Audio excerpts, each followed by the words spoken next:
Okay, so hi everybody, my name's Rónán Murdock, and today we're going to look at market research. Now, this is a question that comes up like roughly every second year. We saw it in 2018, 16, 2013, 10, 9, and it's not that well answered by students, okay? Because I think they oversimplify it, and they don't know that like you have to be really, really accurate when you're defining it and giving examples and all that sort of stuff, right? So first thing to look out for is if they ask you to define market research, gathering, recording and analysing facts about the target markets to establish trends, okay? So even like some element of the marketing mix, in this case, target market, and you're trying to establish trends, okay? So make sure you mark that in, that's what they asked you to define in 2018, make sure you've got a good definition there. Keywords, gathering, recording and analysing facts about your target market. Make sure because market research, it's easy, just you research the market, but if you write that down, you're not going to get any marks at all, okay? So that's the first thing you want to make sure you have there. Gathering, recording, analysing facts about target market to establish trends. Right, there's two ways of going about market research. Okay, we've got like primary and secondary here. Okay, so primary research, we call it their field research. And what we're doing here is you're collecting new information directly from your consumers. Okay, so you go out, this can be done by like a survey kind of questionnaires. You can even watch them as you're shopping. That's the way you do field research, right? The second one then is desk research. And here's when you go out and collect information that's already been gathered, okay? So you can do it like, you can get some government publications, you can go on your competitor's website, you can use the internet and stuff like that. But that's the difference, okay? So you have it there, field research, you collect the information yourself, desk research, it's information that's already been gathered, okay? So we'll have a look at this over here. Right, so the first one there, if we want to go through with field research, you've got a few ways of doing this, and this is a really, really important one. The first one here is observation, right? And what you're doing here is you're learning from consumers' purchasing patterns at point of sale.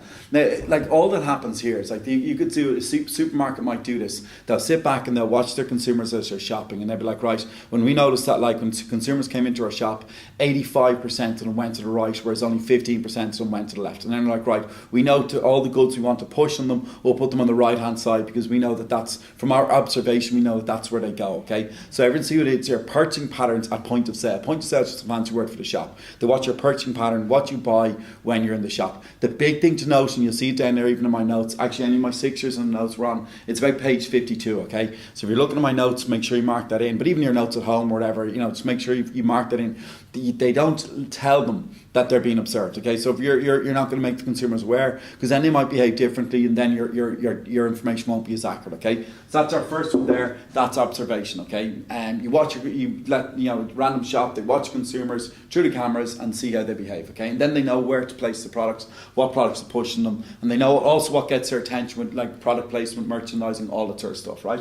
Second one then is like a focus group, right? Customer panels. And what you have here is selected individuals are involved in discussions. What I'd write there as well beside that, like they're asked a series of scripted questions. Okay, you can kind of say that, guys. We marked this in. I kind of left this out. I left this out on purpose because I wanted to write this up on the board to actually make a big deal of it, right? You can use that when you're explaining both of these. You're explaining a focus group or explaining a survey. That's all it is. So you see, the focus group, guys, the only difference here involves a group of consumers, and the whole idea there would be like that they'd have chats, and it could also be like called consumer panels. You take a group of consumers in, you ask them about the products, you even ask them what ads applied to them. You might even do with advertising, show them an ad and see what their opinions are on the ad. That's what you get with a focus group, but it's a group of individuals together. And then the surveys, guys, are different. The surveys is just one person. Now put a massive ND beside surveys, okay? The big two actually to look out for, guys, are going to be surveys and observation, right? They're the ones you see in the marketing schemes a lot. Make sure you use this one, all right? Surveys by far the most important one, right? That's why I've got a lot written up. Here you sit down, a survey or a questionnaire, you interview your target market directly, okay? So you get your target market, even just involve calling them up and ask them direct questions, right? And what you're doing here is you're doing detailed information received about their tastes and behaviours in the marketplace, okay? So that's all you're doing there, tasting behaviours. Like we even do it here in our school, like we'll give student service at the end of the year and ask them about what they liked about the courses, what they didn't like, or then we can prove all that sort of stuff. Even if they're really good, teachers that they know of in their area. That it's very, very accurate market research because it's unbiased information. It's anonymous, so the people just volunteer the information. It's a really, really good source of information for us. But that's what you have there, guys. Surveys, make sure you mark the keywords. collect detailed information directly from consumers about their tastes and behaviours in the marketplace.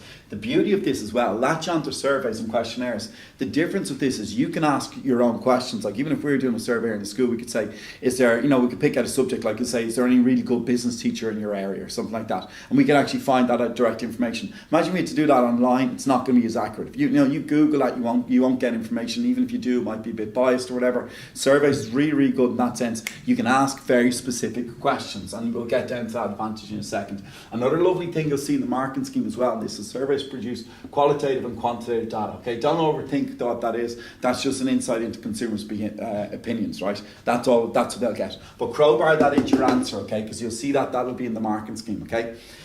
Anyway, right. So one big thing to look out for as well in this is they can ask you like what are the advantages and disadvantages of this, okay? So the advantages of field research.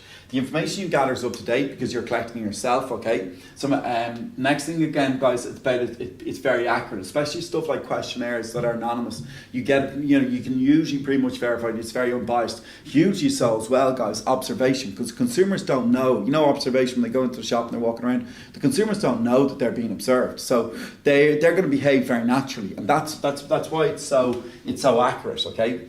Next thing then, you can ask yourself your own questions, okay, useful for collecting very specific data, okay? Can you draw that in there? Another big advantage of field research, you can tailor the questions yourself because you're the person asking all the questions in the surveys and the focus groups and stuff like that.